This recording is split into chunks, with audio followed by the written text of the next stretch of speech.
Welcome back, scholars. In your do now, hopefully you listen to my little hints or my helps. If you listen to that little, it's like a little headphone, that means you can listen to my voice, and a lot of times I just want to help you through a problem. So listen to that if you haven't yet. Now we're going to jump into some notes, and we're going to prove that both strategies, the one we learned yesterday and the one we're focusing on today, is actually going to get us the same answer. So if you don't have it open already, go ahead and open up your notes from Google Classroom. Start typing along as you watch this video. All right, so what is the volume of the rectangular prism below? If it's asking for volume, I know that my formula will be length times width times height. That is what we're working on today using this formula. So I have my length with it, which is 2, my width, which is 1.5, and my height, which is 2.5. So if I want to write this down, I have 2 times 1.5 times 2.5. Now I could change these into decimals, 1.5 and 2.5, but I want to teach you, because a lot of times we're going to be working with fractions, so I want to teach you how to solve this using fractions. So my 2 can remain the same, but I'm actually going to change it into a fraction because I'll be multiplying with fractions. Now my 1 and 1/2, I should change into a fraction, an improper fraction, and I can do that by 1 times 2 plus 1, I would get 3/2.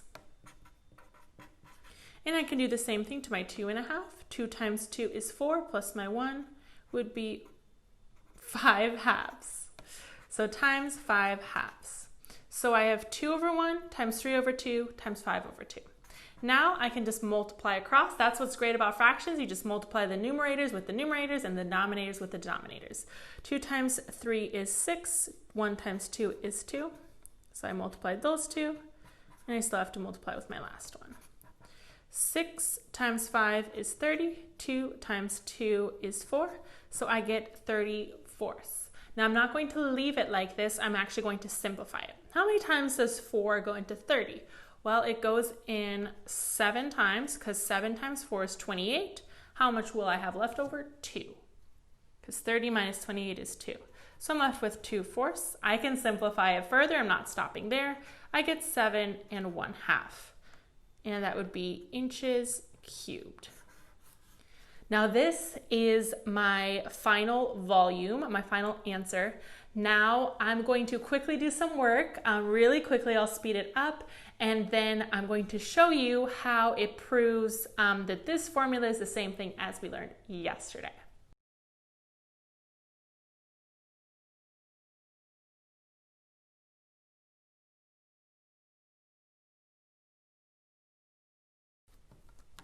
There you go. As you can see, I followed the 3-step process we learned yesterday.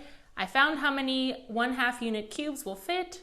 Then I found the volume of those cubes, which was 1/8. And then I just multiplied the 60 times the 1/8 to actually get the same answer, 7.5.